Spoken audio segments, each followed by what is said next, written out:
कसाई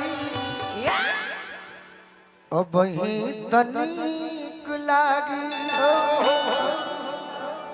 बाद में बुझाई। अच्छा घोटलो घोटाई ना घोटा घोटा ए गोरिया मिठाई कब लेकिन ये पर नया सुनाई। मलाई मिठाई है घोटा। अरे कि काहे के यार प्यार कोइलू हो बदनामी करवलू। काहे के यार प्यार कोइलू हो बदनामी करवलू। अरे काहे के यार प्यार कोइलू हो बदनामी करवलू। काहे के यार प्यार कोइलू हो बदनामी करवलू। भैया भी रहनी बड़ी तम कोइलू। भैया भी रहनी बड़ी रे तम कोइलू।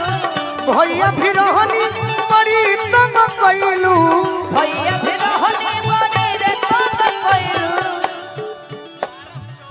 पारस चौधरी जी मायरवा क्या बात है। भैया भी रहनी बड़ी तम कोइलू। भैया भी रहनी बड़ी रे तम कोइलू। का कोइलू का कोइलू। तने हॉस्पिटल में तने बढ़िया से इलाज होके के चाहिए। छेड़ कर दे तुम तो छाड़ दे तब। अरे अभी तनी बचावल जाओ बात समझो।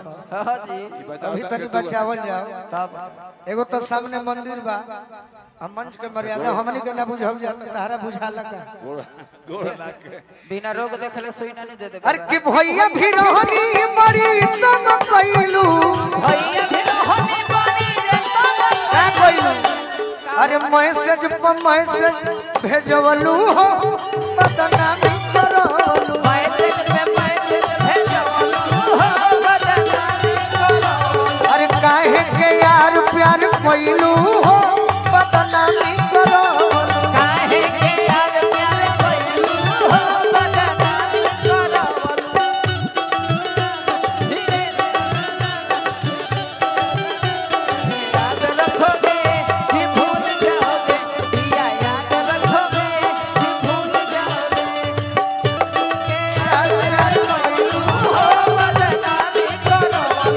काहे के यार प्यार कोइलू हो बदनामी करवलू। लइका एगो दिल के बात बतावता। का हो कहता हो पापा भी रहनी बड़ी तम कोइलू। बाबा भी रहनी बड़ी रे तम कोइलू। पापा भी रहनी बड़ी तम कोइलू। बाबा भी रहनी बड़ी रे तम कोइलू। का कोइलू का का कहलू हो अरे लेटर पे ठवलू हो बदनामी करवलू। लेटर पे ठवलू हो बदनामी करवलू।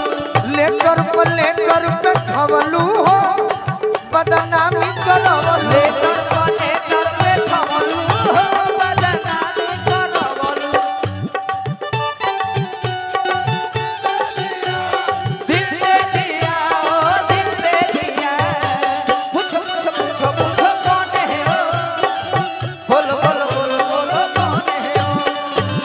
पूछो पूछो पूछो पूछो कौन है ओ। बोलो बोलो बोलो बोलो कौन है ओ। अरे काहे के हो बदनामी करवलू। लेटर पे ठवलू हो बदनामी। अब तो कम से कम बकसल लो। हाँ जी। एक और लाइन बा कबर बर्दाश्त कर एगो फूलवो न दिहलू। ऐसन प्रेम कइले बड़ू कि ओनियो फूल देता रु एनियो से ले लेता। बोले भागो ना होना दिया तो भाई एगो फूलवो न दिहलू। अरे एगो फूल ये ने दिहलू। अरे कि दिलवा तू गोलू के दुखवलू हो बदनामी करवलू। लाज लागे के चाही। अरे दिलवा तू गोलू के दुखवलू हो बदनामी बाबा बाबा। दिलवा तू बोलो के दिखवलू हो बदनामी करवलू। काहे के यार प्यार कोइलू हो बदनामी करवलू। काहे के यार प्यार कोइलू हो बदनामी करवलू।